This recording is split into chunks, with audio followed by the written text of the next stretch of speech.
I'm going to really enjoy this panel because it's a very comfortable chair, actually, and I've been missing this all week long. Welcome to the Sustainable Aviation Buyers Alliance official COP event. Thanks so much to AIDA for hosting us. We're really happy to be here. For those of you who don't know, I worked for AIDA about 15 years ago, so it's kind of like coming back home.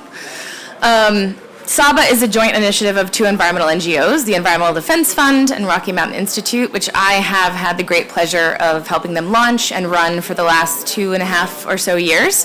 I'm Kim Carnahan, and I run a small firm called Neoteric Energy and Climate, but more importantly, I work on alliances like this. So obviously SABA, but also the Zero Emission Maritime Buyers Alliance and the Zero Emission Trucking Alliance.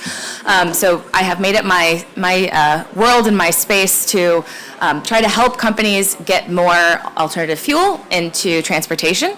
And now we're also working on something called the AIM platform. And if you haven't heard about it, aimplatform.org. We are working on developing a standard and guidance that will make it very easy and clear to understand how these kinds of reductions that we're talking about in a second with SAF and as well as with maritime and other transportation sectors, how they can be used towards science-based targets and how they integrate into the GHG protocol guidance. So AIM platform is doing an important piece of work that is very helpful to SABA. With that introduction of myself, I'll move forward into why we started SABA. So we're going to have a 3-part presentation or discussion today. The first is just intro to SABA and kind of what we do, a little bit of detail on our joint procurement process that we work on with our members. Then I'm going to pass it over to my colleague Istvan Bart from EDF, who is going to launch our the SAF registry that SABA was integral in getting off the ground.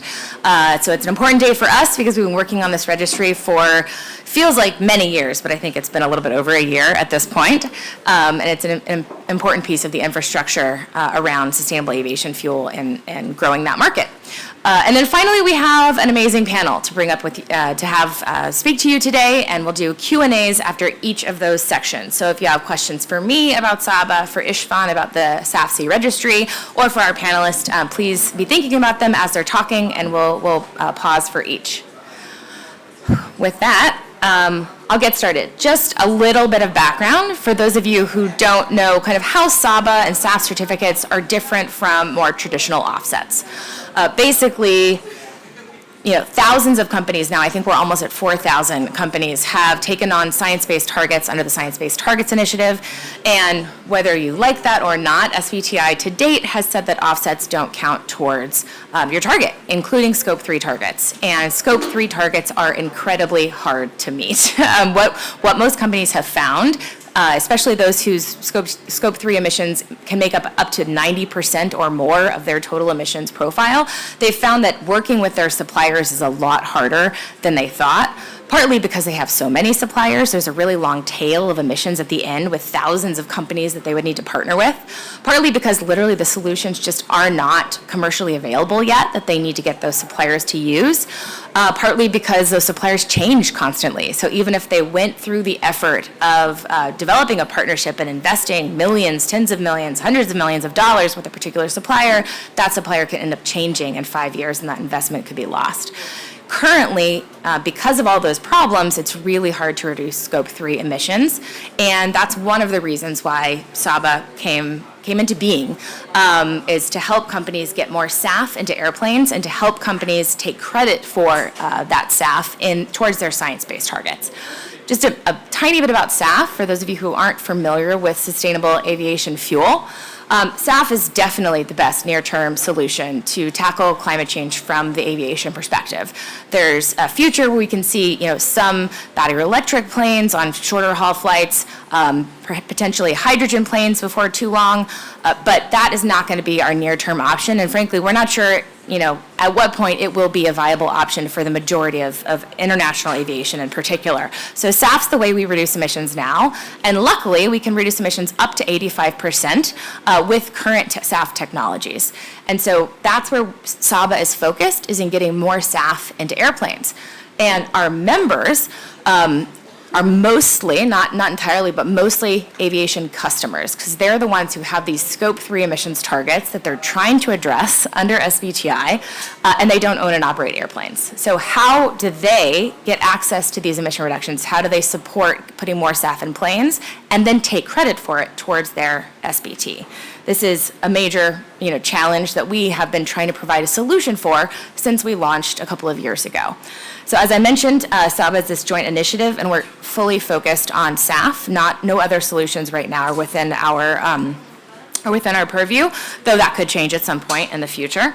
And as I also mentioned, most of our members are customers, aviation customers. They use aviation for either business travel or the transport of goods.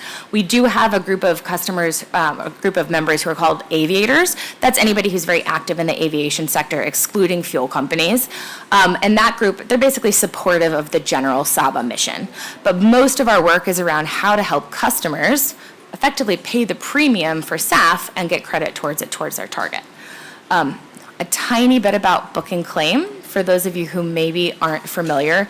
This is the system, the chain of custody system that we use to effectively give credit to the customers for the emission reductions that they support when they buy SAF certificates. Book and claim systems, environmental attribute certificate systems, have been around for a long time. They are what renewable energy certificates, RECs, which most companies are using now in some way, shape, or form, and have been for quite some time. It's the same general concept. The difference with SABA and SAF is that we're not just talking about one entity taking credit for the reduction. We're actually talking about at least two entities taking credit for the reduction. So the airline who uses the fuel or who buys the Scope 1 attribute can take credit for the reduction, as well as at least the customer can as well. And people ask me a lot about this, so sorry about the silly drawing, but it's the best way that I know to describe it. The emissions coming out of the airplane are this exact same emissions in both the airline's GHG inventory as well as the aviation customer's GHG inventory. So if the same ton of emissions is in their inventory, the same ton of emissions can come out of their inventory when those emissions are reduced. So with the SAF certificate registry, which Istvan will talk about in a minute, we are the only registry that is currently operationalizing this difference between the Scope 1 and the Scope 3 credit in a way that really gives the customer much more power and influence over the process, and allows them to basically control when they retire those certificates and kind of how they use them. So it was an important part of SABA's mission to be serving our customers and to be creating a customer-centric approach, and so this is one of the ways in which we have done that. I promise only a couple more slides about SABA, and then we'll get to the more interesting bits of the discussion.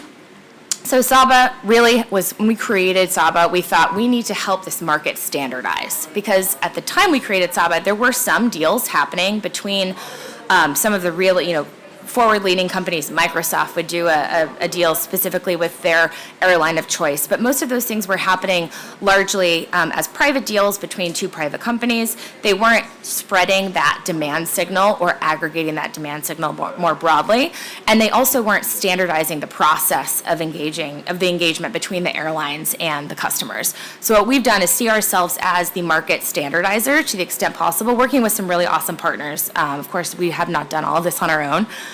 So these are the four main areas that we work in. The first is sustainability. So we're run by two environmental NGOs. Of course, it's incredibly important to us that the fuel we tell our members they should buy is truly sustainable. So we have based our sustainability framework, which is basically a set of criteria that we use to judge SAF when we make recommendations to our members to buy it. We have based that on the CORSIA framework that was negotiated at the International Civil Aviation Organization. And then frankly, we've added a few bits on top. So we have looked at CORSIA and decided that's going to be our basis, and then we're going to check a few additional pieces. But the most important part of that framework is that there's full certification from feedstock sourcing all the way to blending of the fuel. So the entire value chain from start to finish is certified in a way that our customers can feel very comfortable that they're getting what the fuel company says that they're getting. So our sustainability framework is a very important piece. We've updated it once already, and we're continuing to update it as there are new technologies, new feedstocks that come into the market.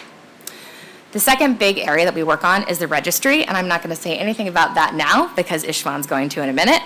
The third thing is accounting guidance. There's been, from the very beginning, a question of exactly how do you account for the emissions from SAF and SAF certificates in an inventory, and how the ways in which airlines, freight forwarders, customers, fuel providers, airports, how they account for them differently, and why, and if that matters, et cetera. So we do a lot of both advising our members on how they account for SAF, as well as working with the GHG protocol, in particular, on their forward processes as they revise their guidance that relates to SAF and in particular biofuels.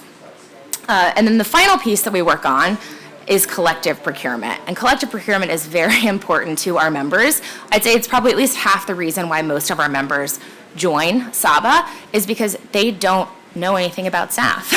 and why would they, right? They don't know which SAF to buy, how you make it, what the price should be, what a contract should look like. So we do all of that work for them. We aggregate their demand. They tell us how much they want. We put out a competitive procurement request to both fuel providers or airlines. Basically, whoever owns the fuel attributes at that minute can provide a proposal to us. And then we evaluate the fuel, negotiate the contracts, and then they are bilaterally executed between our members and whoever wins the bid. Our first pilot RFP, very small, was basically just us going to a few of our members and saying, do you want to try this for, just to see if it can work. And we had just 7 members join together. We actually had a demand of 25,000 tons of CO2. That's not that much. And we only found 9,000 tons of CO2 available for purchase last year. That met our criteria. That was certified, basically. And that taught us a lot. But it also taught us that the more more demand we can aggregate, and over the longer period that we'd be able to aggregate it, then we would be sending a stronger signal to the market, and we'd be more likely to actually meet our demand in the later years if we started to send that signal sooner rather than later. So that's what we've done. This year, we've run another RFP where we basically went to the market again and said, okay, last year we wanted 25,000, you gave us 9,000. This year we need 165,000, and 5 years from now we need 450,000. So this is what basically, not a straight line linear upgrade or increase year on year, but approximately a straight line increase from 2024 to 2028 is what our members have asked for. And again, we're having trouble meeting our demand, but only for 24 and 25. We're actually in the process of negotiating the final contracts now, and we've learned a lot. What we've learned is because there are so many fuel providers out there, and there are so many customers with different needs on timing and pricing, that we're going to update it again next year and create an even more flexible and on-demand system so that our members can get what they want when they want it, and the fuel providers and the airlines, as soon as they have something to sell that meets our standards, they can bring it to us and we can offer it to our members. So we are looking to innovate in this space year on year because it truly is a pioneering space and something that we recognize we're nowhere close to perfect yet. But what we are doing is helping our members, it's helping our members through price discovery, helping our members to figure out what is out there in terms of different SAF feedstocks. For example, we didn't know if there were any e-fuels, synthetic fuels, that we would be able to buy anytime soon. Well, it turns out there is, and our members are buying everything they can get their hands on because they want to support that more advanced technology. We would never have known that if we hadn't issued our RFP far and wide, because that's what garnered the attention of this relatively small but new supplier to come to us with our offer. So we're really excited what we're doing. We're in the process of finalizing these deals now, and we're going to run another RFP again next year. Again, just increasing that demand, hopefully at least over another 5-year period. I know that the most common comment that I get from fuel providers is, we don't need 5 years, we need 10 years. Our members aren't there yet. It's a lot of money over a 10-year period, so they're not ready to sign a contract for that longer period, most of them at least. But that's kind of our vision, is the longer the period, the better. And I think I'll skip that one. And actually, next, Ishvan, where's your slides? Sorry? Where Yes. your slides? Oh, sorry. It's another presentation. Oh, okay, my apologies. Do you want to change it? Should I come now? Yeah. Or okay. Well, I was going to click to the slide. Sorry about that. So before we have Ishvan come up, I'll just ask if there are any questions about SABA or our joint procurement process. Yes. Can I just ask, can you say more about the e-food provider? Like what No. Sorry. Just because it's not public yet. We will in January issue an announcement, hopefully with all of our providers listed. I'm not sure if we'll be able to list the exact volumes at that time, but once the contracts are done, we'll make as much information public as we can. But I'll say they're US based, but other than that, yeah. Any other questions about SABA procurement? All right. Without further ado, I'm going to invite Ishvan Bart up here to present on the SAF Certificate Registry, which is launching today.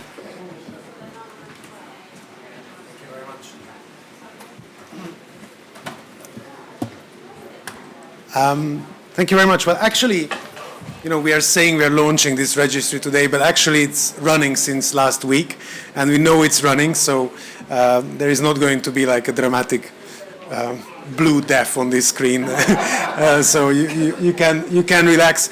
At least I can, certainly. What I'm going to show you is I'm going to give you a presentation about what this registry is doing within light of what we just heard from Kim. And then I'm going to show you a few videos of how this registry is working. I don't know how many of you are of a technical interest or actual registry nerds or geeks.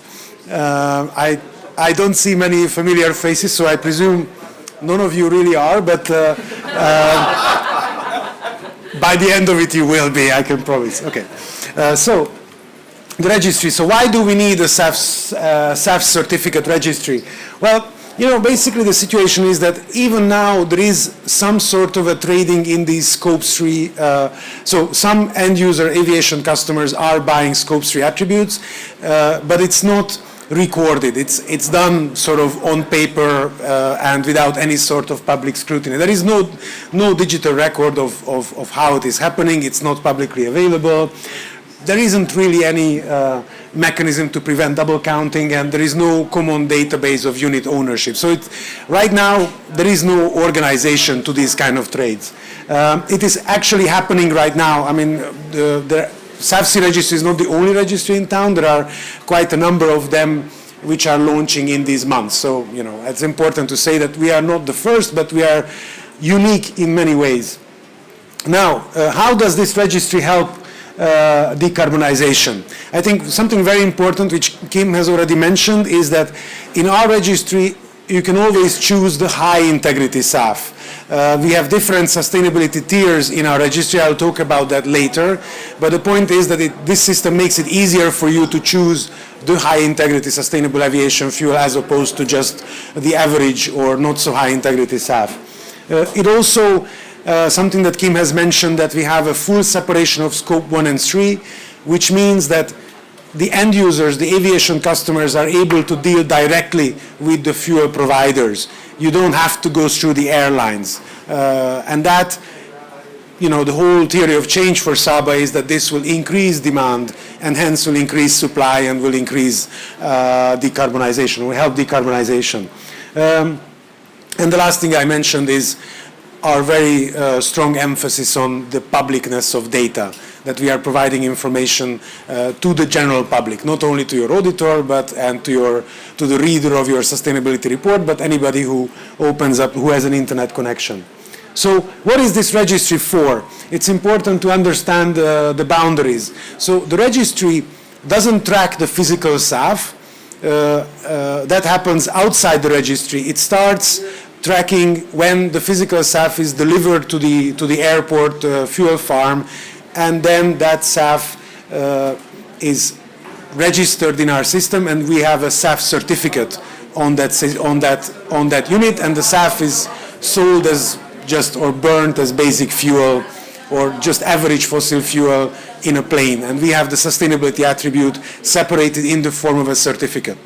And then in the registry it has its life, which I will show you later on, and then in the end it is retired, which means that retirement means that you irrevocably commit that unit of SAF-C to your claiming, that you're going to claim it in your sustainability report.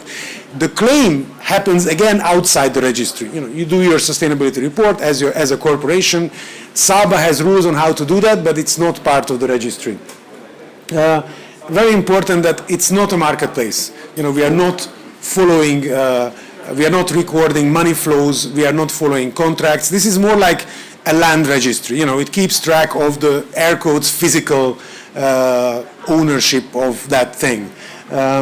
And it's also important that it's open to everyone: fuel providers, airlines, aviation customers, logistics providers. So basically, anyone who wants to use SAF certificates can use this system and is allowed to open an account on this system. A few things I've mentioned: it's transparent, it's run by non-profits, as Kim has mentioned before. It's very important. It's universal in the sense that if your biofuel, basically your sustainable aviation fuel, has a certification from a sustainability certification scheme that was recognized by ICAO, and there are two of them, RSB and ISCC, then you can have your SAF in our system. And finally, the last thing we said already a few times, it is geared for aviation customers, for the benefits of aviation customers. Okay. I can't really see the screen, but I hope it's going to start. Does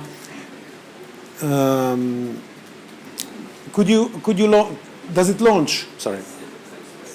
Oh, it's moving, yes. Okay, I don't know how much you can see from it. I can't see much, but I will try to speak over it. So basically, this is the account in our test environment, but this is an account, and here you can see how a unit is being, a SAF certificate is being issued. And what you need to understand is that this is a SAF-CA unit, which means that it's a Scope 1 unit. And the important thing is that what you will see on the screen is that a lot of information will be provided about this certificate on the fuel itself, where was it produced, what kind of feedstock was used, when was it produced, where was it delivered, who is going to use a lot of information. It's about 50 data items. But very importantly, almost all of this information is already collected about sustainable aviation fuels because of, as we mentioned, RSB and ISCC. These certification entities, they require the establishing of a document which is called the Proof of Sustainability document. And even now, if you are selling sustainable aviation fuel to an airport or an airline, you have to create this document. So what we are doing here essentially is that we are digitizing the already existing certification framework that is already there for sustainable aviation fuels.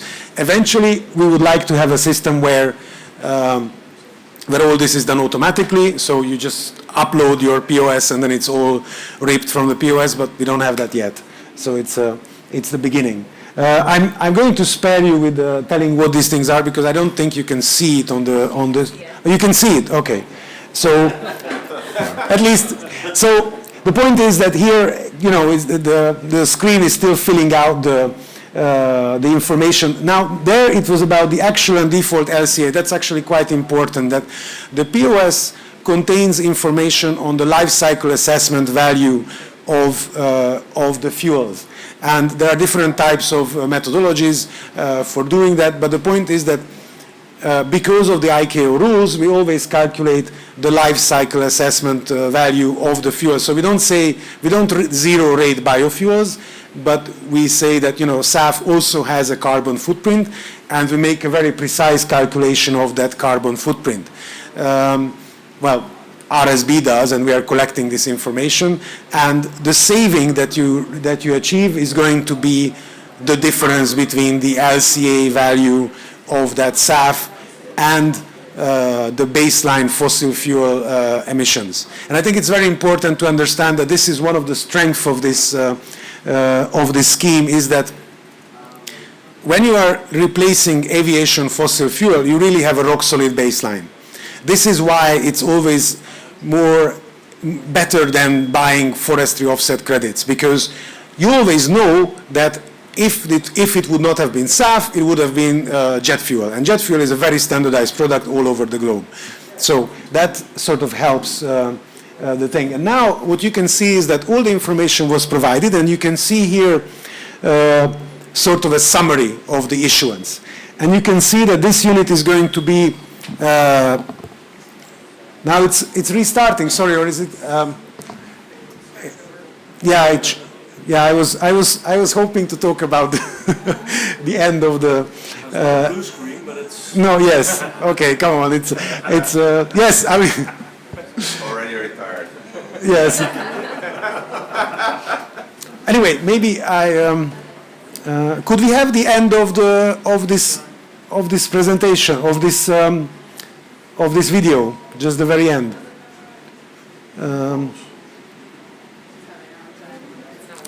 It's not running. It doesn't let you to go to the very end. Okay. Anyway, never mind. I will talk about it. So basically, what I was going to say is that when you are sort of at the end of the issuance, the system will tell you that this is a unit that has a sustainability tier B, which is something which I'll explain later on. It will say it has a usability tier of 2, which means it's a voluntary unit, as opposed to compliance unit, and that's important because it's only the voluntary units where you are allowed to create the Scope 3 unit. It's a very important SABA requirement that you can only create separate Scope 1 and Scope 3 units if there is an atmospheric benefit to the creation of the SAF, which means that it wasn't created as a result of a government mandate.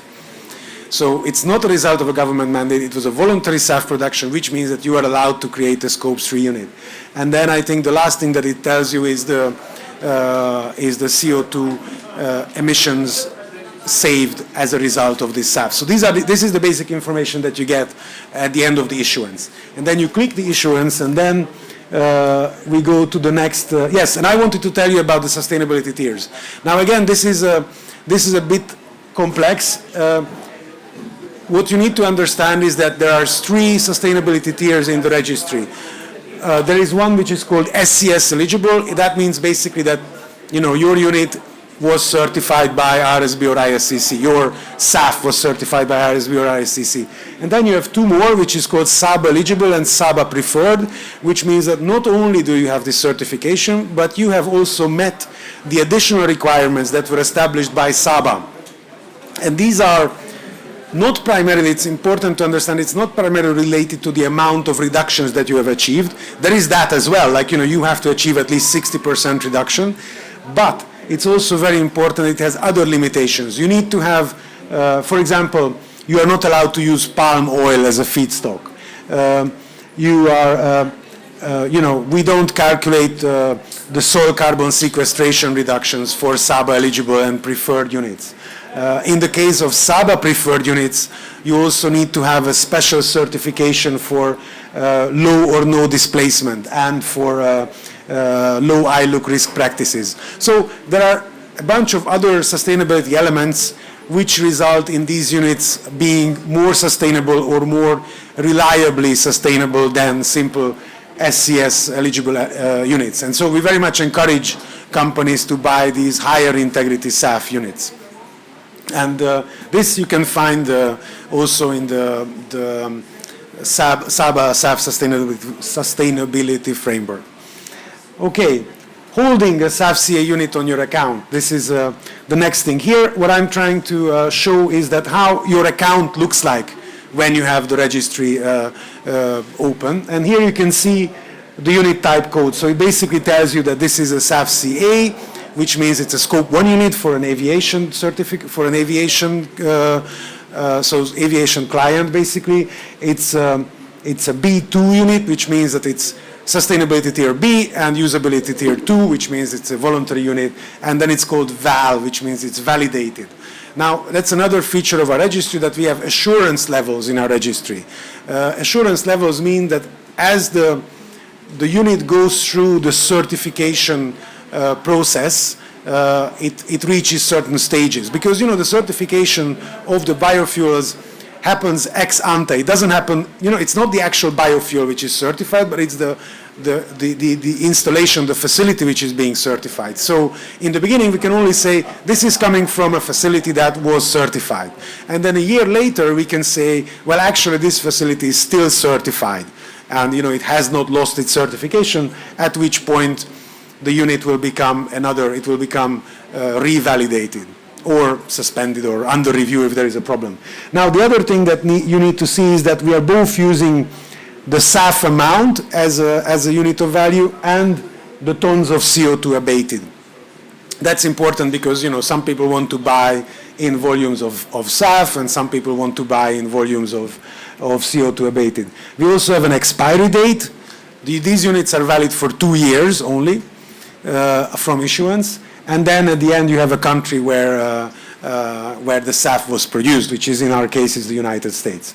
So this is the account of a refinery. So it's an account of a fuel producer, and they have now their SAF on their account, their SAF CA, which means that they are now ready to go in business and sell this thing. Yes. This is again an explanation of the Scope 1 and Scope 3 units. I won't go into this in more detail, but the point is that these are fully separated. You can transfer them, trade them, whatever you want to do with them. And the system will keep track of what is happening in the background.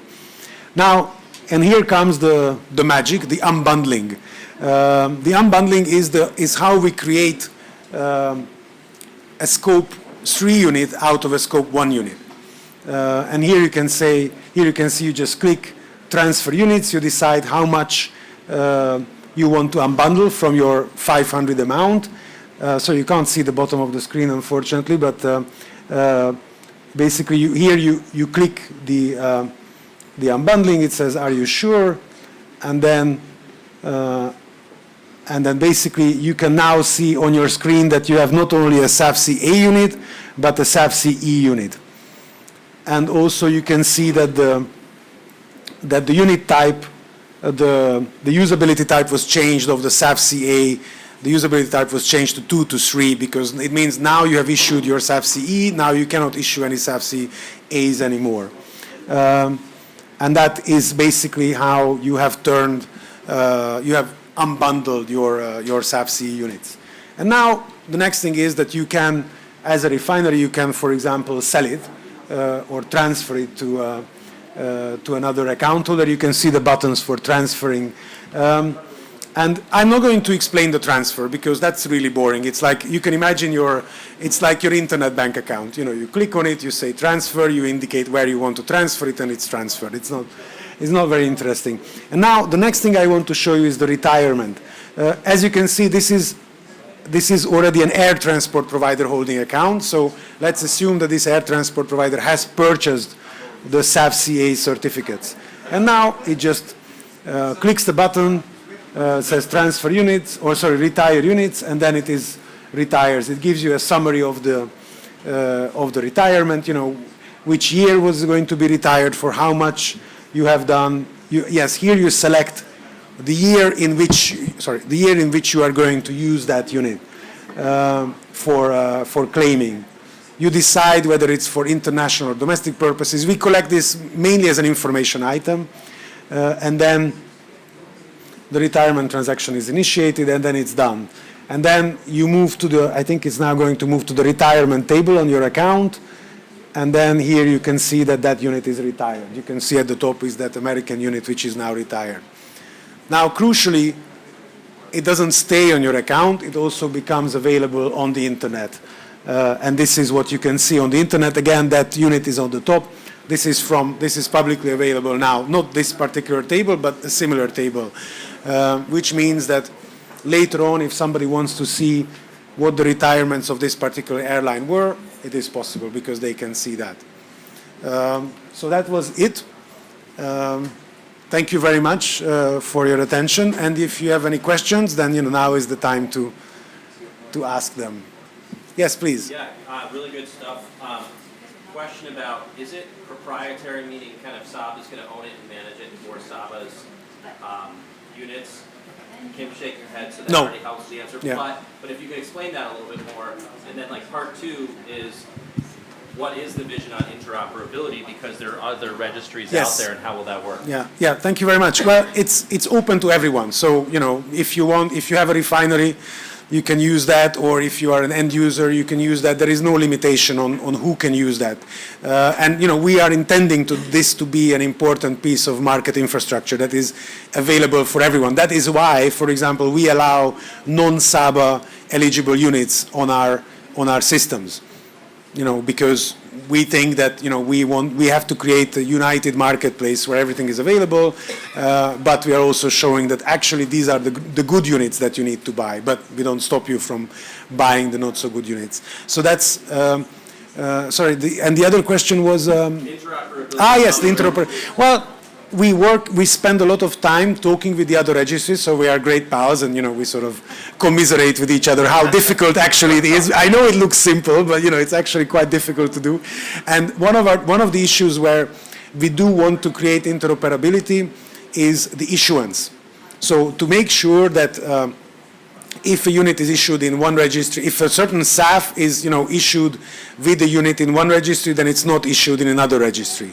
Now, to some extent, these certification systems, RSB and ISCC, ensure that they check the systems of the refineries and the fuel producers to make sure that doesn't happen. But even if it could happen accidentally, like I don't know, Joe issues something on Monday, and then Bill comes into the office, he doesn't know, and maybe he issues some. So there is a slight risk of that, and we want to avoid that with a single mechanism for making sure that issuances can only happen once throughout the entire registry ecosystem.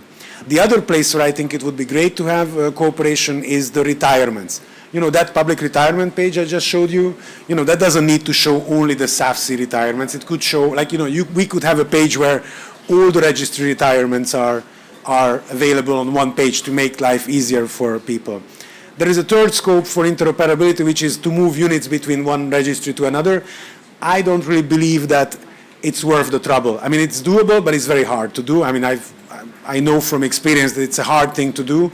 And since these units only live for 2 years, I don't think there is a realistic need for, having units move from one unit to one registry to another. Any further questions? Yes, please.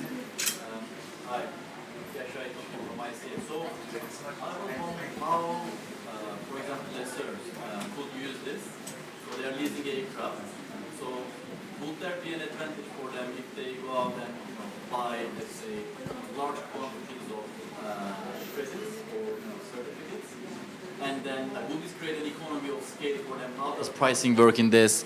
And then they will probably go ahead and just, debundle it and just sell smaller bundles to airlines using their aircraft. So, and can they actually put a price when they are trading it? Like, how does this financial transaction work? And if there is any opportunity for economies of yes, scale. I think that it totally is. This system is designed to allow for market intermediaries.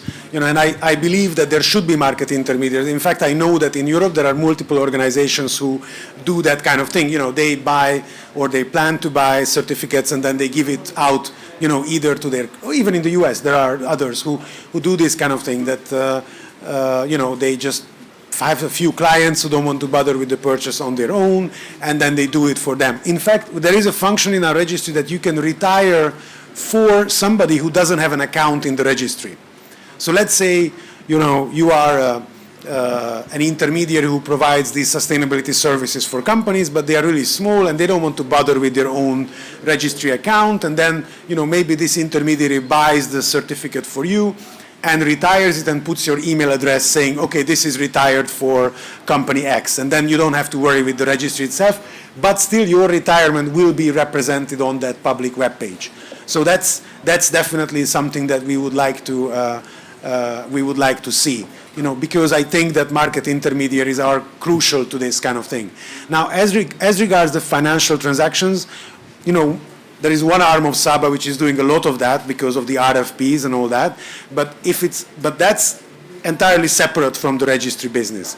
In the registry, we don't follow that because we don't think it's our role. I would refer back to the land registry situation. The land registry is there and it facilitates the real estate market, but everything else happens outside the land registry. And this is our theory as well, that, if this market infrastructure is there, then the market intermediaries will on their own come up with the solutions and ideas of, maybe turn this into a commodity on a stock exchange, I don't know, create all sorts of financial products or a market. That's, we are facilitating that, and we give them all the help that we can give on behalf of the registry, but we don't do it ourselves. The other thing we don't do is that we don't do matchmaking. We don't help the buyer and the seller find each other.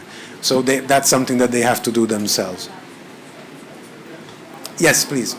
So two questions. Ross McFarland, Sierra Club. One, what's the auditing and verification approach? Were you just saying that that isn't your role and that would have to be elsewhere? But I appreciate the efficiency of this, just interested in knowing how you can ensure that boxes that are being checked are reflecting the facts on the ground. I think we do have a role in the verification process, but not so much in the initial part of it, but making sure that Right. it's kept track of, because it's true that right now, RSB and ISCC have a very detailed verification methodology. I don't know if you're aware of it, Yes. but it's a very complicated thing, and you've got the auditors, and it's there and it works, but it's a one-way street. So basically, if something is wrong, then they will say, oh, there is something wrong, and make sure that next time, you will fix your problem. So you can't fix problems retroactively because it is a paper-based system. The fuel is out from the facility. It was certified as having a certain amount of life cycle assessment value, and there is no way of undoing that later on. Now, in our system, because the units are there for 2 years and it's a software system, we can actually change the LCA value. And that's a bit of a novelty in this system, because that's not really done by RSB or ISCC right now. But what we are doing is that after 1 year, we will check whether the certification is still there, and we will get the issuer to reconfirm whether the LCA values are still correct. Because this is the feedback we got from the fuel producers, that these LCA values are often more of a guess, like, it's not 100% at the time when the issuance happens. So we give them the chance to true up their LCA values for 1 year after issuance. And then, of course, that means that the buyers of the unit, they need to know that, this value can change. It's not set in stone. So I might be buying a unit that is worth 100 tons of CO2 reductions, and then, let's say, at the end of the year, it will become 98. Or 102. It's a bit of a balance, but this is something that we hope that the contracts are going to be able to, you can manage this with your contracts. But I think, in general, this is going to make the certification system better, because it adds this correction opportunity in there. Then my other question was, I understand this is initially aimed at the large buyers, the corporations, the airlines. Is there any thought of being able to roll this out in, as a streamlined platform, so that the smaller organizations and consumers who are interested in this have alternatives to just buying offsets that may or may not have any real value in the carbon world? Well, I think SABA is aimed at the larger users, but the registry is not. So the registry, we don't allow natural persons to be in there, but that's just, initially, we might eventually, but, even now, any legal person can have, or a corporation or a company or a business can have an account in the registry. I think it's more the question of, how are you going to find your seller? And this is where we expect that there will be market intermediaries. We are not planning to set up one ourselves, because we think that there are others who are much better at this kind of work. And yes, we are looking forward to have that. But I think technically, just tell you one thing, the smallest amount of the smallest unit that you can buy is 0.001 tons of SAF. So it's very small, which means that, you can buy, really small amounts of SAF-C, and you can retire that if you want. So it's there. Just add one thing. We do actually already have one intermediary as a member of SABA. So companies are already coming in and trying to serve that role, not yet for individuals, but for small companies who don't want to do contracts themselves. So we do have an intermediary, and we'd love to have more. Yes. Any further questions, or are you ready for our panel? Yes, please. So this, what about this SAF registry of credits? Is this something which is, sorry. Hi, sorry, this is Bhuvan from AKI. So we are one of the intermediaries or you can project developers. So just one question about this, that, when you say that these units, like SAF units, they are being issued and used by the user of that fuel, right? Can there be a chance that where the producer also wants to claim this because, at the same time they are selling this sustainable aviation fuel to multiple customers, right? And what if they ask that, okay, we want to get the credit for this particular sustainable aviation fuel, and can we apply for this rather than the end user of that fuel? That's up to the fuel producer to decide what they produce SAF, and then they can do multiple things. They can unbundle, they can create this SAF CA unit, or they just sell it right away as a sustainable aviation fuel. That's possible. And it actually, this kind of thing happens for private jets in small airports. So it does happen that, I don't know, some small airport, and they will actually buy the sustainable aviation fuel for a private jet. But most of the SAF happens via the airport fuel farms, and there it's like a big fuel station. You pump in the fuel, and then it gets mixed with normal aviation fuel, and then you don't really know who is going to use that because it's the next plane coming up on the tarmac to be fueled up. So that's the way it works. So and then you have to decide as a fuel producer, where do you want to put that sustainability element. Okay. And one more question, so in terms of what I was asking, when you talk about these CORSIA eligible credits, right, which are there in the market, like CORSIA is already having some framework. Yes. So will this be aligned with CORSIA, or this will be altogether different framework? Well, this thing currently is not recognized by CORSIA, so it's CORSIA aligned in the sense that the certifications are ICAO recognized, and we also allow the airlines to indicate that that this SAF purchase was done for CORSIA. But that's all that we've done so far. I think we still need to get to the point of CORSIA actually recognizing that this thing exists. But that's, this is not our primary aim. We are not developing this thing for CORSIA. We are developing this thing for our customers. Right. Thank you. Thank you. Okay. Well, sorry. Should I now introduce the panel? Yes. So let me ask our wonderful panel to join us on the what's this, on the podium? Yes. Yes. And maybe I should. Yes, please sit there, and then I should hand over to Kim, right? No, you can hand over yes, to you me. hand over to you. Yes, yes, sorry, directly. yes. I can take it from here. Thank you. So my name is Alexei. I'm a senior principal with RMI, and we are working closely with EDF and other partners with Kim and on this registry and SABA more broadly. So it's a pleasure to be here. We are starting our part 3, Act 3. As you gathered by now, we've got a lot of passion, or a lot of passionate people who feel passionate about the topic. So the part 3 includes more passionate people, whom I'll introduce right now. So we've got Thai from Sky Energy, we've got Kate from Bain & Company, and we've got Chris from Amazon. And you've got the gist. We've got 2 customers here, demand side, and we've got one producer, Sky Energy.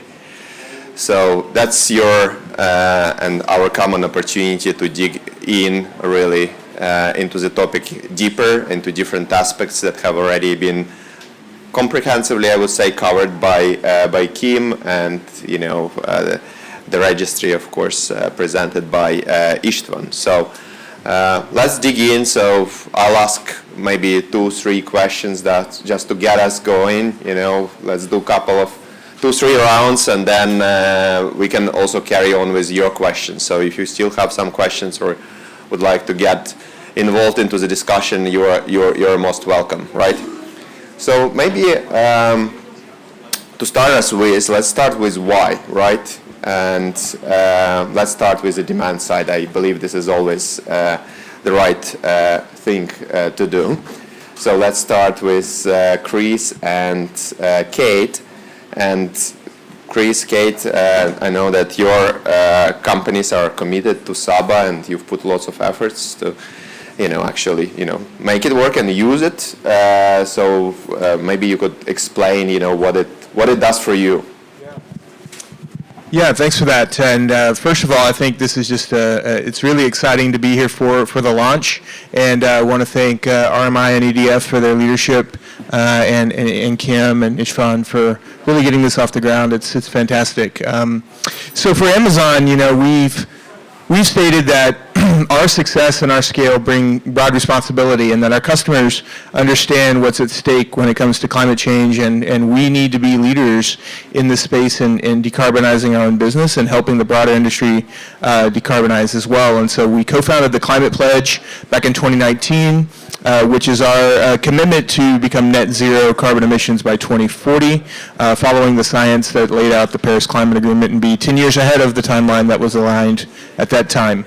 And since then, we've grown to an organization of over 450 fellow corporate signatories, and I think that's the spirit with which we think about this. Is we're a demand signal for the market for these new emerging fuels, other low carbon, net zero carbon technologies, and we can't do this alone. And so just hearing what was just said about how the registry works, how SABA works in general. If you imagine if this kind of apparatus did not exist, how difficult it would be for us to collectively, one, send a meaningful demand signal into the market for these fuels, and then also to have the traceability and the confidence of what a registry brings to us. So we feel very strongly that is needed for us to be able to really start to ramp up the production of these fuels, to start to phase down Jet A as what is currently the main fuel type for the aviation industry. So, we saw this work in the renewable energy market and scaling up renewables, and I think it's the right approach that SABA's taken to do the same thing for SAF. Thanks, Chris. And let me echo my thanks to the team for pulling this together. I know it's been a years-long effort, so it's wonderful to see the registry come to fruition. So I work with Bain & Company, and for those of you who don't know Bain, we're a management consultancy. We have about 19,000 employees. We operate in 70 countries. So we work with corporates on all sorts of strategy, including decarbonization strategy. And we really believe in living by example. Bain & Company, since we travel all over the world, the biggest amount of our emissions are our Scope 3 emissions from flights. So we are dedicated to doing whatever we can to try to abate those emissions over time, and think it's really important to contribute to that demand signal to really build the market for sustainable aviation fuel and other solutions for aviation.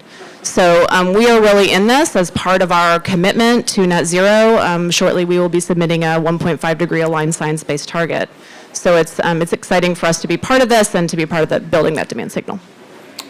Thank you, Kate. And maybe we'll then can move to Thai, and maybe a slightly different twist on this question. I know you've also been, very much involved into testing the registry, or helping to test the registry, and have put a real effort. Maybe you could, build up on what Kate and Chris have just outlined, and explain why is it important to have, an independent registry like this out there. Yeah, absolutely, and thanks for having me here, and thanks for all the hard work, and maybe a little bit of an introduction to Sky Energy.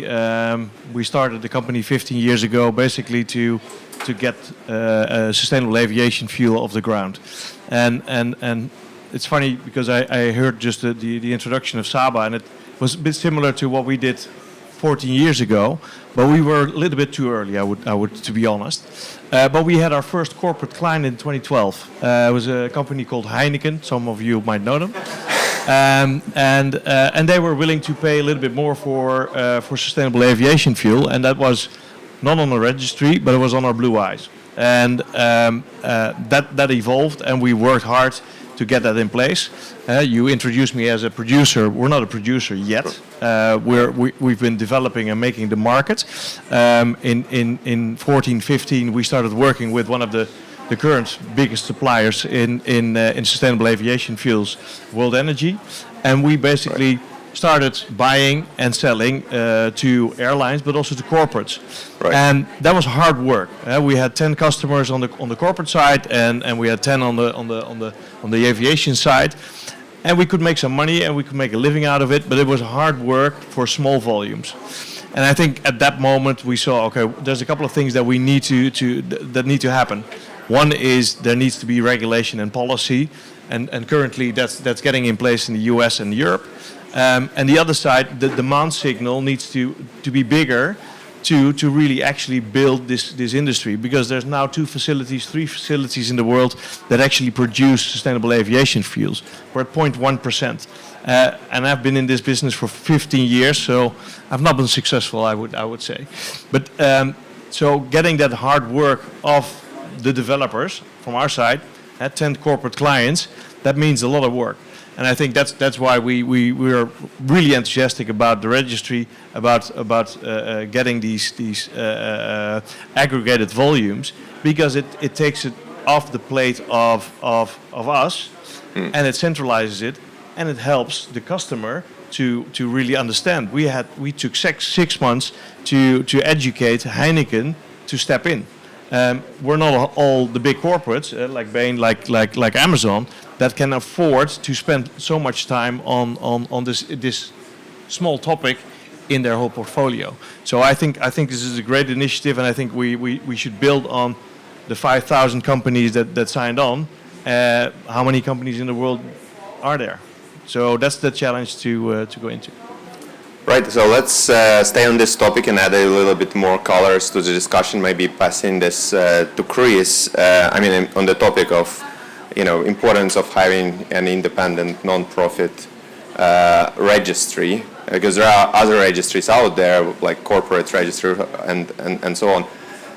Maybe you could, reflect on that, Chris, from your perspective of a customer. Yeah, a couple things. I mean, one is just this is difficult work, and it's important to have a solution that's turnkey and customer focused. And I think more importantly than that, it's really important that both customers, people who are concerned about climate change, and auditors, regulators have confidence in the claims that we're making, that they're being backed up by a solid registry that's maintained by NGOs versus by corporates. It really helps bring the legitimacy and transparency that's critical to being able to do this in a way that's open and seeking to add additionality to the overall market for SAF. So I think that's really critical. We're already buying millions of gallons of SAF right now, and it's still a small amount relative to the overall market, and we've got a long way to go. But we can't do the work of really understanding what that impact is on our overall footprint without having a registry that we can have confidence in, that it works and that it provides the traceability that we need. So I hear that the main advantage for you is that element of legitimacy and how it's... Certainly, yeah, absolutely. Right. So maybe, Kate, a similar question for you, and maybe you could also, just building up on the answer that Chris has provided, unpack, a non-profit element of that. Is that important, that, the organization that are running the registry are non-profit? Sure, glad to. I mean, if we've learned anything from the experience of the voluntary carbon market, it is very important for a registry to be separate from where the credit is generated. And having a registry that is supported by 2 incredibly credible NGOs adds to that drive toward transparency.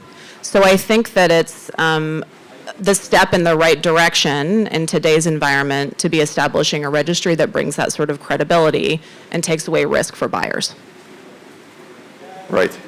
And Thijs, any thoughts from you on, from a supplier perspective, essentially. No, I mean, just repeating what's being said. I mean, people that are educated and these first steps that has been possible, but getting into the larger volumes, more suppliers, more combinations, that makes life difficult, and it's for the corporate, it's a difficult story.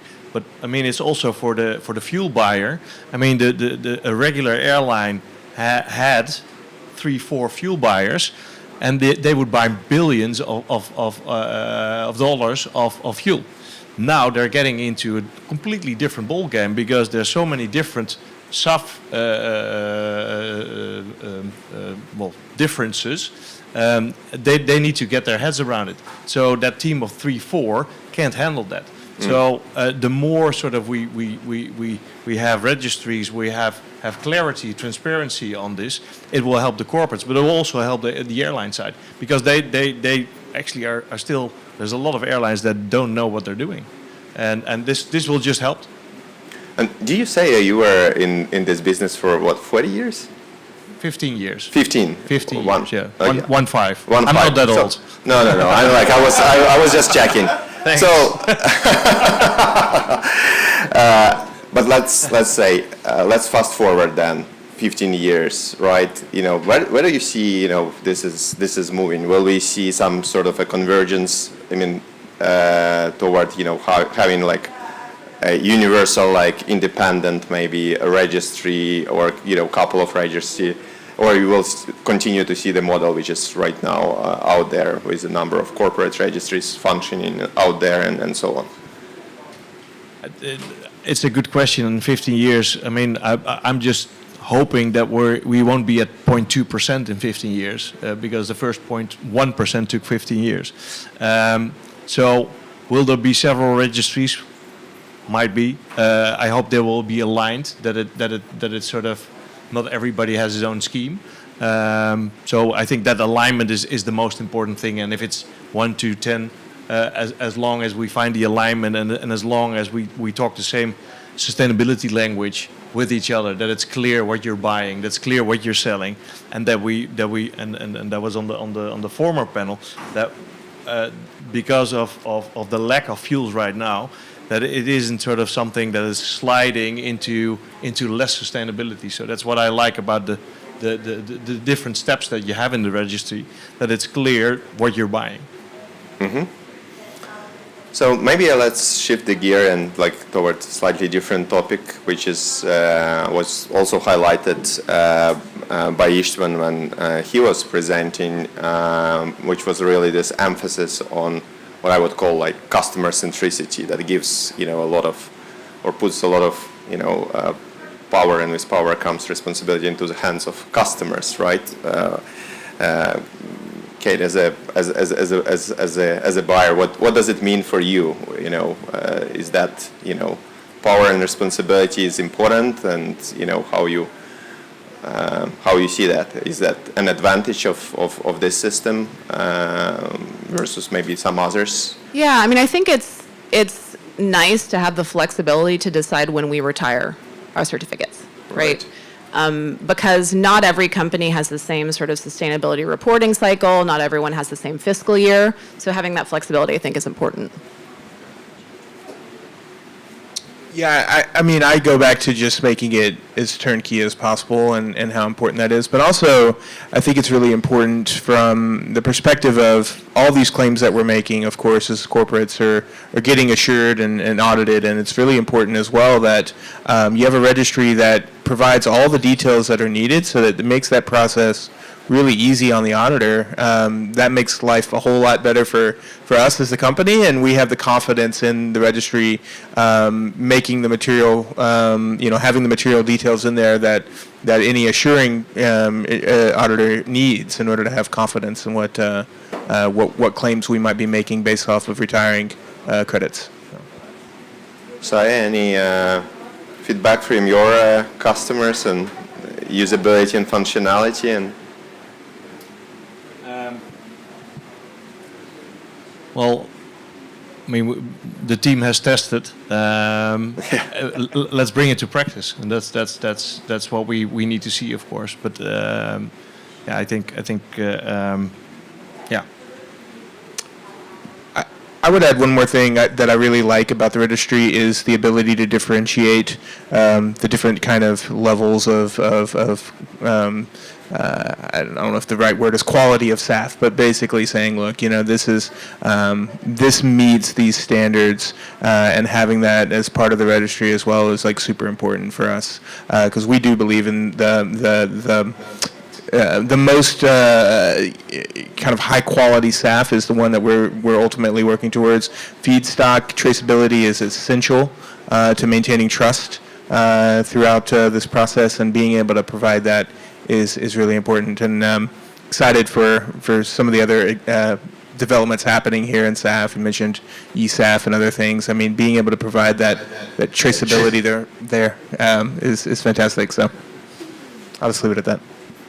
All right. Well, we've made 3 rounds here, as we promised. Let's see if there are any, big questions there in the audience that could trigger another round. There is one. Please. There is a mic over there. Good pass. Please introduce yourself and then. Joan Pinto from Carbon Pulse. I wanted to know from some of the buyers if you have used other registries out there prior to this one being launched today, and what you feel are the differences that you've experienced. Thank you. Not for SAF. We have not yet. So it's. I mean, I say what I like about it. I'll say a couple things. Is one, this has been a customer-centric development from the start. You know, this has been a constant feedback development. So we get to get our hands on the registry, provide feedback. That feedback is taken into account and put into the development. The other thing I wanted to say earlier, and I'll just use this opportunity to say, is I think these large events like COP, like Climate Week in New York, and some of the other big calendar events for those of us who are involved in sustainability, sometimes you may walk away and not really, feel like, did we move the needle? I think a lot of the work that happened with the registry started at events like this, and pulling in people who had, very similar ambitions, and being able to come out with something that, like the registry, is really a testament to the value of what we're trying to do here. So maybe you have follow-on? No? Oh, yes. Maybe, Kate, you... So we did our first SAF transaction this past year, so we are very new to this, and so we don't have experience with other registries.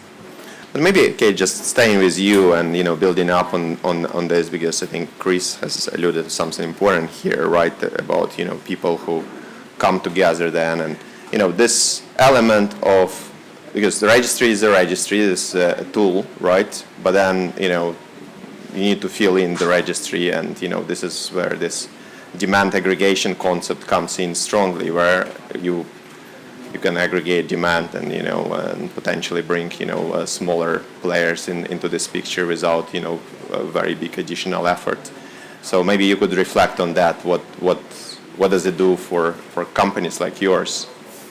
And sure. How did you get involved? Maybe. Yeah, that's a good question. So we got involved for a couple of reasons. So first, I know Kim, and when I joined Bain, I said, "Are we a member of SABA?" I think a lot of this is we, like many companies, have been sort of catalyzed to action over the past couple of years to set targets for our decarbonization trajectory, right? And we, like many companies, are in the middle of the hard of figuring out how to do that, as are a lot of our clients. So we first came to this as part of the First Movers Coalition, where we are part of the aviation workstream, where we've committed to procure at least 5% of our jet fuel as sustainable aviation fuel by 2030. Now, that's not very much, right? But that aggregation of a demand signal through many different corporates is what's important. In addition, as we are advising our clients on their own sustainability strategies, and as we help them, sort through where their emissions are coming from and how they can take action, certainly for many of them, Scope 3 is important, and sustainable aviation fuel, among other different types of fuel for other parts of their fleet, is going to be very important. Maybe Thai, will be good to hear your perspective here too, as a fuel provider, not producer yet. I understand, you've had your essentially customers starting with Heineken and others. So it's a little bit, as I was listening to your presentation, was counterintuitive for me. Is like, why did you get involved? Because you did a little bit of that demand aggregation yourself, right? So maybe if you could explain that. Yeah, and I think we will be keeping on doing that, and as we in the aviation SAF industry, we're not competing at the moment because there's so much work to be done, right. And so in all honesty, if SABA can sort of aggregate demand from companies that are not on our list or on other lists, that's just helpful. And I think that's what we need. We need more than the 5,000 companies, and we also need the aggregation from the individuals. I mean, I thought you were starting with COP28, 70,000 people flew in. I mean, if we would only sort of make that available for all the customers or the people that fly in here. I mean, I flew in on sustainable aviation fuel. There's maybe a couple more, you probably, but that's what we need. So the aggregation on the consumer level needs to happen, on a corporate level needs to happen. We need to make sure that people trust us. I mean, one of the things that airlines now have is if you buy a ticket at some of the airlines, you buy a ticket, you pay, and then the after sale comes. So you want to have a better seat, you want to have an insurance, you want to pay for more for your fuel, SAF, and people don't trust it.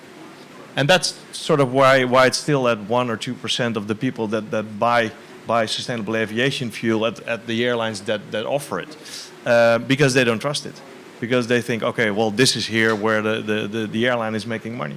So I think we need to get away from that, and that's why an independent registry just is incredibly helpful, and just to make sure that we grow this industry step by step, and would we all fly on sustainable aviation fuel to COP? I mean,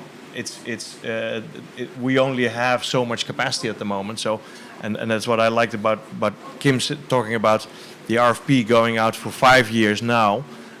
We need to go to 10 years. We need to go to 15 years, because then new developers can step up and say, okay, well, if we know that this demand is there and we can write that down, we can start building. We can start building new capacity.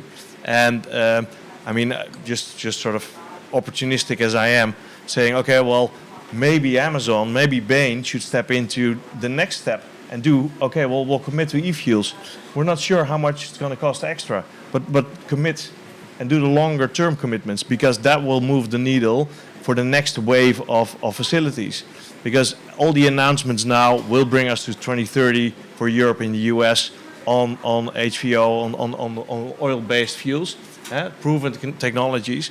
But that next wave of new technologies, that needs to be proven, and we need the corporate side for that to enable that. And I think that's sort of, it all comes together: regulation, trust, the corporate side, the airline side, but it also needs the finance public is a really important one there, and they need long-term commitments from you guys.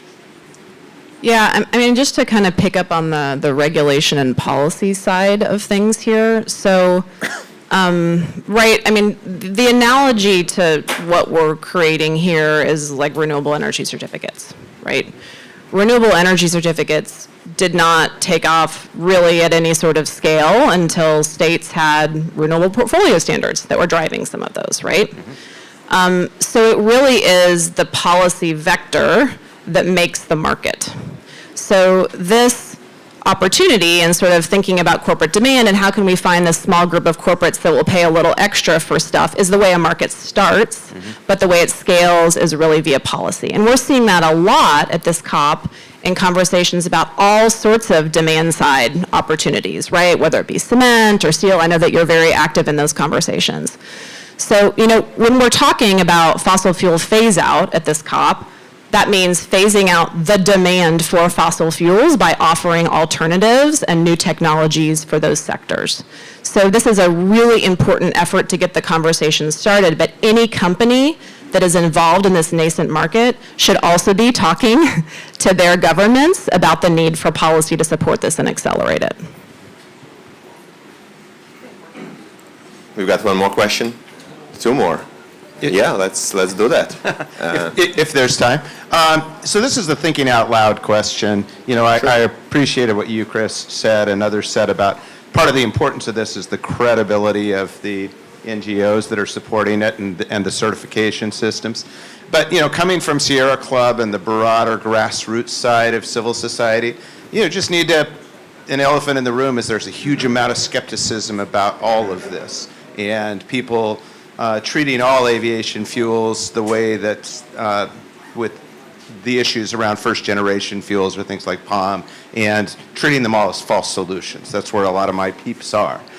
So I'm just interested about what we can be doing together to really just build awareness of the critical importance of having fossil fuel phase-out solutions for sectors that aren't going to go away like aviation, and then building broader trust and awareness of some of the nuances around these solutions. Yeah, and I like the phrasing of nuances because there is so much nuance here, and the problem is all you need is a couple of bad actions, and public perception goes out the window for the entire effort. And so I like the way that you're kind of framing this is. I think that's why a registry, again, is so important because it provides us with that legitimacy, as you mentioned. But the advocacy, I think there's two pieces from my perspective. One is the corporations and the corporate actors need to hold a high standard for any claim that we make. I think the regulatory environment is really shaping up on that, and the bad actors are basically, they're gonna be much more cautious about what they are claiming. But if we want to have a real conversation about what's good SAF and what's not good SAF, then the legitimacy from that really starts with grassroots organizations, with NGOs, et cetera. And corporations should be coming in and following the lead of organizations that say, hey, we're looking at the science and we're saying palm oil is a massive driver of land use change, and maybe we should be looking at better ways of better feedstocks for these fuels. Those kind of conversations, the more we have them, the more legitimacy that and confidence people are going to have in the processes that we're using, which is just going to help us all go faster in the end. So. I think maybe to add to that, and it is of course the quality of the stuff that we're talking about, but it's also the perception, because the industry, the last 15 years, if you look back, all the announcements that were made also by airlines saying, okay, we're going to invest, we're going to do this, it's going to be huge. Well, it's not huge yet. And that's sort of also one of the things that a big trap, because if you sign an MOU with some bad guys with a nice PowerPoint as an airline, and you can sign up for below fossil prices, that's good. That's good. Well, Excel sheets. No. But if you sign up for a 10-year agreement and you buy below fossil pricing, I mean, that's just a hoax.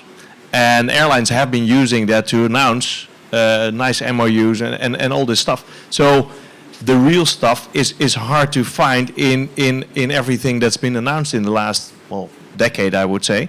And it's good that the NGOs are standing up and saying, okay, well, let's make it clear. In Europe, there's sort of a push to more transparency on green claims. We should also be careful that you don't, you stop claiming, because then we'll lose a lot as well.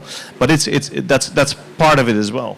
mean, it's the quality, but it's also how you communicate. Yeah, so I'll pile on here, and thank you so much for that question. So two answers here. A laser focus on transparency, right? I mean, it is fantastic that this is a registry that is stood up by two very legitimate NGOs that have been experts in markets for decades, right? That's the first thing. Second thing is, I think, I mean, having come from the NGO community myself, I was at RMI before I was at Bain.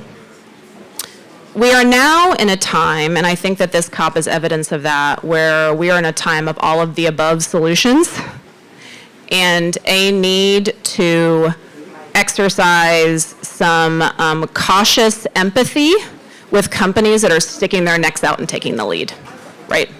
Amazon is among them, Google is among them, Microsoft is among them, I can name many, many others.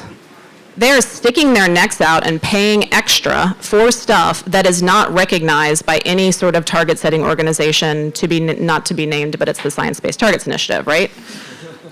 So, I mean, there is an opportunity for the NGO community to influence that, right? To hold companies to account for high integrity targets, high integrity progress, while also kind of getting out of the way and just letting us do our thing, right? Because there are a number of us who are experts in these standards, have worked for decades in many different parts of the world on how you execute on this in a really good way as a corporate. And I think, you know, during the great ESG recruitment of 2022, which is when I joined Bain, you know, a lot of us are going into corporations so that we can make change from the inside.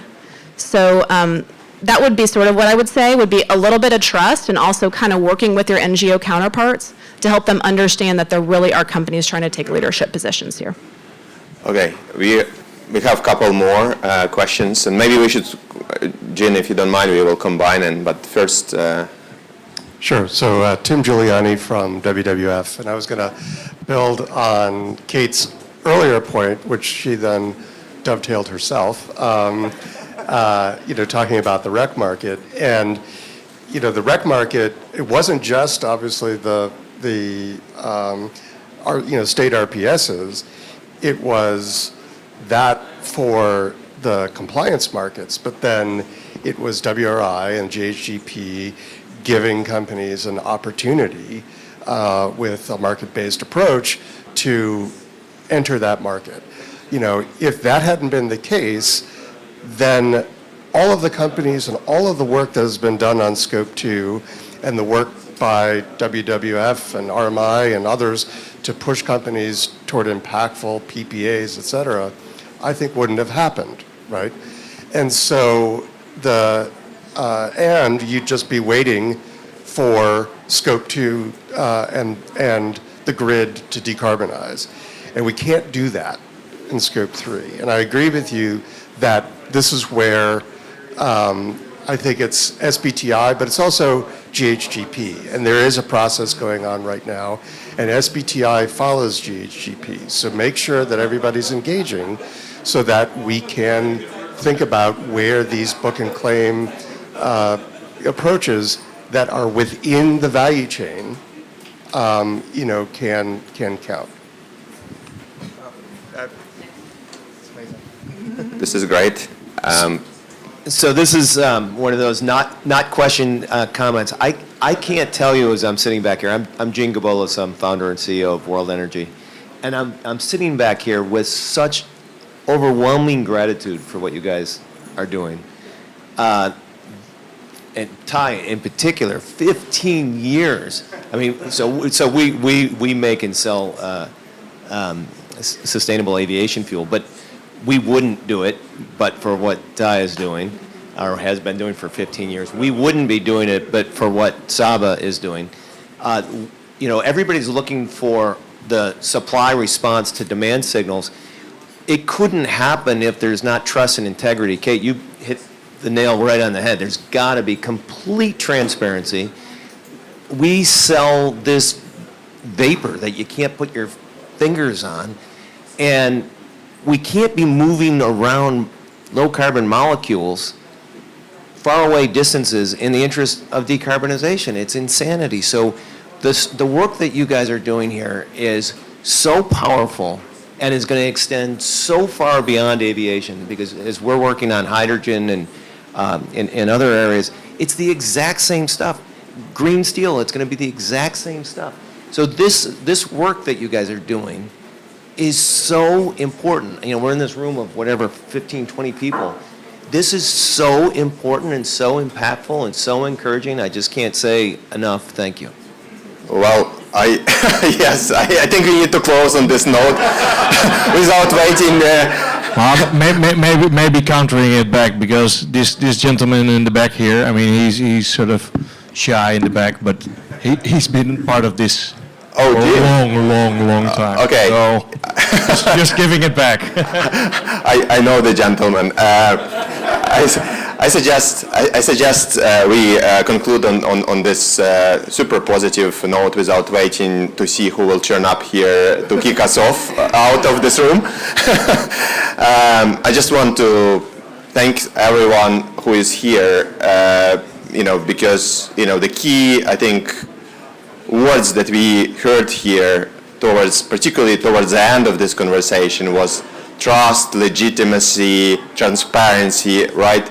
And that can only come from, different stakeholder groups working together and building that trust and building that transparency, right? So the remarks that were made both by Sierra Club and WWF, and of course, RMI, EDF, we are very much involved.